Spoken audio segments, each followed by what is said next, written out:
Hey guys, welcome back to Indira social centre. दोस्तों, आज हम पढ़ने वाले हैं पर्यावरण अध्ययन या सामाजिक अध्ययन का प्रैक्टिस सेट 8। यदि आप लोग इससे पहले की वीडियो नहीं देखे हैं तो डिस्क्रिप्शन में लिंक मिल जाएगा, वहां से जाकर देख सकते हैं। तो दोस्तों, यदि आप लोग सभी विषय की फ्री क्लास पाना चाहते हैं तो चैनल को सब्सक्राइब करें, लाइक करें, दोस्तों में ज़्यादा शेयर करें।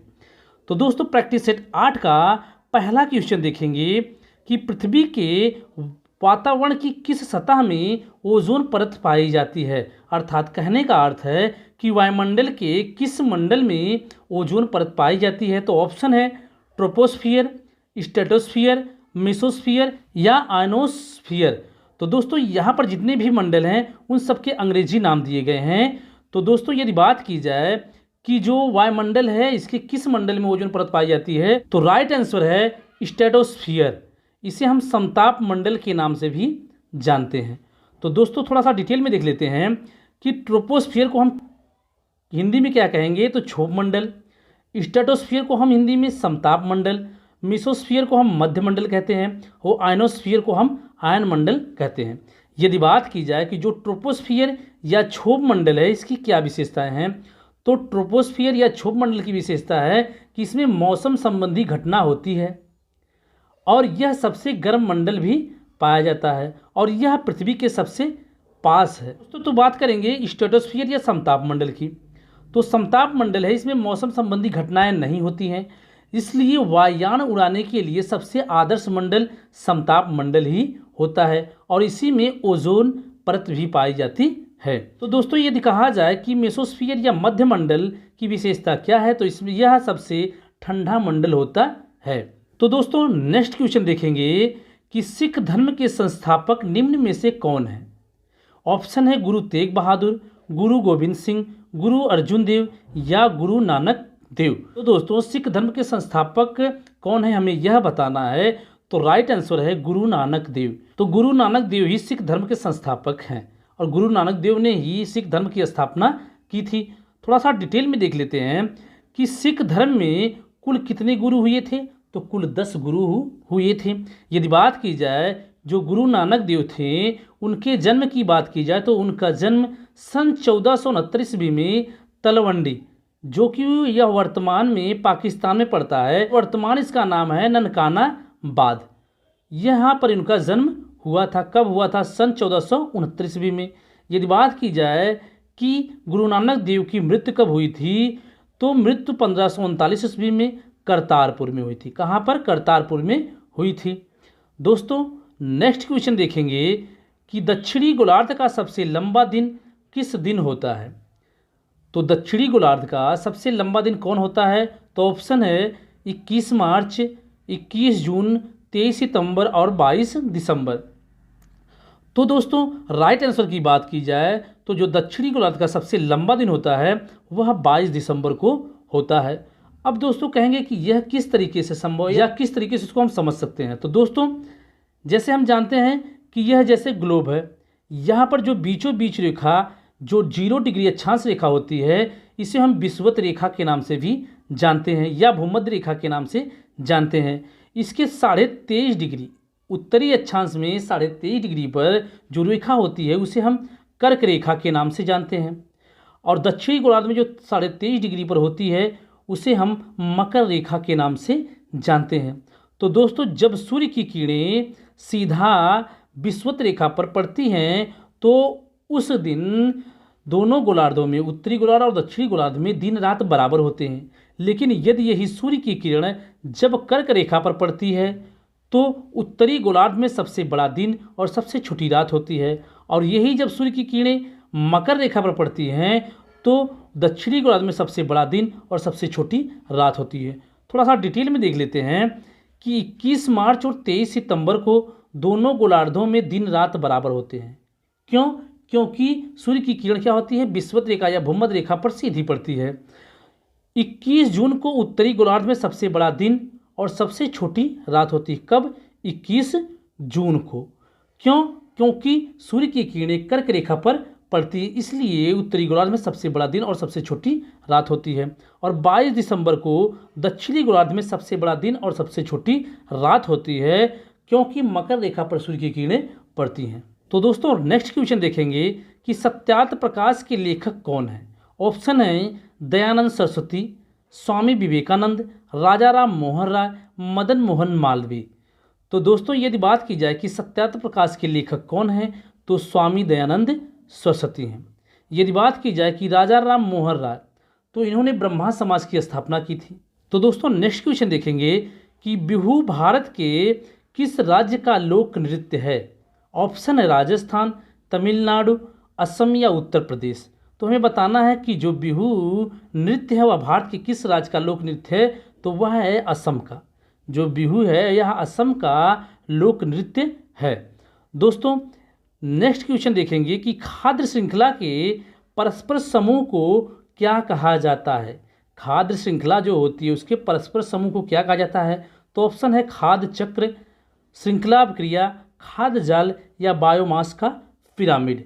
तो दोस्तों राइट आंसर है जो खाद्य श्रृंखला के परस्पर समूह को हम खाद्य जाल के नाम से जानते हैं। तो खाद्य जाल का मतलब हो चाहे उत्पादक हो, चाहे प्राथमिक उपभोक्ता हो, चाहे द्वितीय उपभोक्ता, चाहे तृतीय उपभोक्ता, उनके पास कई ऑप्शन होते हैं। उनके पास कई ऑप्शन होते हैं कि वह किसी भी चीज़ को खा सकते। जैसे मान लीजिए यह घास है, घास को कीड़े मकोड़े भी खा सकते हैं, घास को बकरी भी खा सकती है, गाय भी खा सकती है,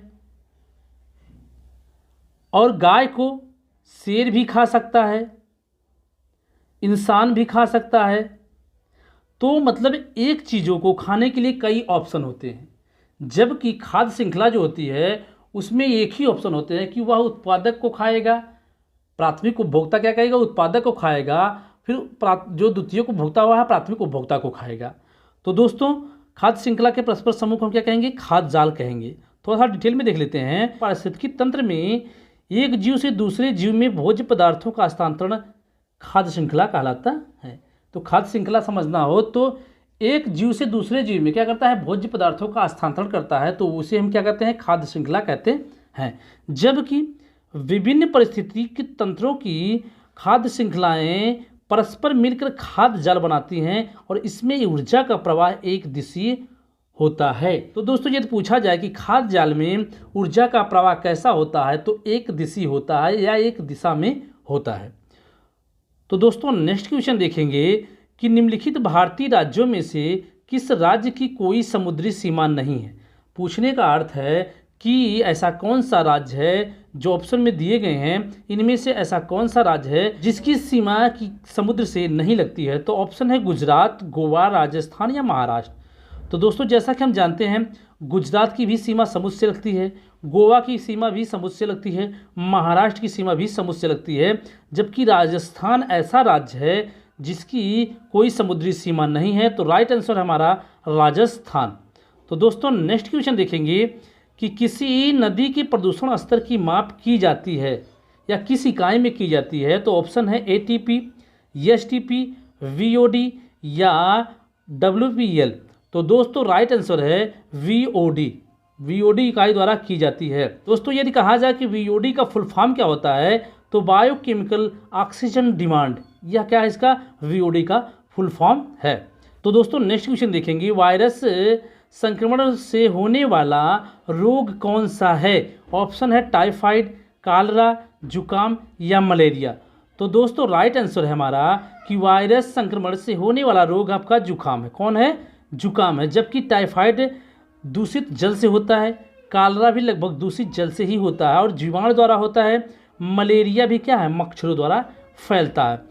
तो दोस्तों नेक्स्ट क्वेश्चन देखेंगे कि भारत में कृषि को प्रभावित करने वाले मौसम का सबसे महत्वपूर्ण तत्व कौन सा है। तो ऑप्शन है तापमान, आर्द्रता, पवन या वृष्टि। तो दोस्तों यदि बात की जाए कि जो भारत में कृषि को प्रभावित करने वाले मौसम का सबसे महत्वपूर्ण तत्व है वह है आपका वृष्टि। वह क्या है आपका, वृष्टि। यहाँ पर सबसे महत्वपूर्ण पूछा है इसलिए वृष्टि सबसे महत्वपूर्ण तत्व है। तो दोस्तों नेक्स्ट क्वेश्चन देखें कि वायुमंडल की सबसे ठंडी परत कौन सी है। तो ऑप्शन है तापमंडल, मध्यमंडल, क्षोभमंडल या आयनमंडल। तो दोस्तों राइट आंसर है हमारा मध्यमंडल वायुमंडल की सबसे ठंडी परत है। तो दोस्तों हमने बताया था कि सबसे गर्म मंडल पूछा जाए तो क्षोभमंडल, मौसम संबंधी घटनाएं भी यहाँ होती हैं। जो आपका समताप मंडल होता है वह वायुयान उड़ाने के लिए सबसे आदर्श मंडल माना जाता है। तो दोस्तों नेक्स्ट क्वेश्चन देखेंगे कि निम्नलिखित में से कौन सी एक ग्रीन हाउस गैस है। तो ऑप्शन है सल्फर डाइऑक्साइड, ऑक्सीजन, आर्गन या मीथेन।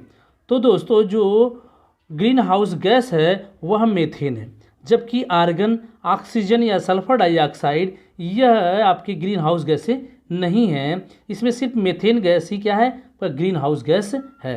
तो दोस्तों नेक्स्ट क्वेश्चन देखेंगे कि भारत में प्रोजेक्ट टाइगर की शुरुआत कब हुई थी। तो ऑप्शन है सन 1973 ईस्वी में, सन 1982 ईस्वी में, सन 1992 ईस्वी में, सन 1996 ईस्वी में। तो दोस्तों यदि कहा जाए कि भारत में प्रोजेक्ट टाइगर की शुरुआत कब हुई थी, तो सन 1973 ईस्वी में हुई थी। क्यों हुई थी? क्योंकि जो टाइगर थे उनकी संख्या लगातार घटती जा रही थी, उनके संरक्षण के लिए प्रोजेक्ट टाइगर की शुरुआत की गई। तो दोस्तों थोड़ा सा डिटेल में देख लेते हैं कि ये बात की जाए कि जो प्रोजेक्ट टाइगर था वह 1 अप्रैल 1973 को इसको शुरुआत की गई, और इसके अनुसार ही जो भारत का प्रथम राष्ट्रीय उद्यान जिम कॉर्बेट राष्ट्रीय उद्यान उत्तराखंड में बनाया गया। तो दोस्तों नेक्स्ट क्वेश्चन देखेंगे कि पृथ्वी तल पर उस काल्पनिक रेखा को क्या कहते हैं जो 180 डिग्री मीडियम यामोत्तर पर खिंची हुई है। ऑप्शन है अंतर्राष्ट्रीय तिथि रेखा, कर्क रेखा, विषुवत रेखा या प्रधान यामोत्तर रेखा। तो राइट आंसर है अंतर्राष्ट्रीय तिथि रेखा के नाम से जानते हैं। जो 180 डिग्री मीडियम यामोत्तर पर खींची गई है उसे हम अंतर्राष्ट्रीय तिथि रेखा के नाम से जानते हैं, जबकि कर्क रेखा जो है वह उत्तरी अक्षांश में 23.5 डिग्री को कर्क रेखा कहते हैं। जो 0 डिग्री अक्षांश रेखा उसे विषुवत रेखा के नाम से जानते हैं। नेक्स्ट क्वेश्चन देखेंगे कि निम्नलिखित में से किस राज्य में गोल्फ ऑफ मन्नार मैरीन राष्ट्रीय पार्क स्थित है। तो ऑप्शन है गुजरात, तमिलनाडु, अंडमान द्वीप समूह या पश्चिम बंगाल। तो गोल्फ ऑफ मन्नार मैरीन जो राष्ट्रीय उद्यान है वह आपका स्थित है पश्चिम बंगाल में। कहाँ पर? तो पश्चिम बंगाल में। तो दोस्तों हमने आज 15 क्वेश्चन देखे और उसका डिटेल भी देखा। तो इस तरीके से जोड़ा जाए तो 30 से 40 क्वेश्चन हमने देखे हैं। तो दोस्तों यदि आप लोग इसी तरीके से सभी विषय की फ्री क्लास पाना चाहते हैं तो चैनल को सब्सक्राइब करें, लाइक करें, दोस्तों में ज़्यादा शेयर करें, बेल आइकन को जरूर दबाएं जिससे कि आपको वीडियो की नोटिफिकेशन आपको सबसे पहले मिलती रहे। तो दोस्तों कल फिर मिलेंगे नेक्स्ट वीडियो के साथ। जय हिंद दोस्तों।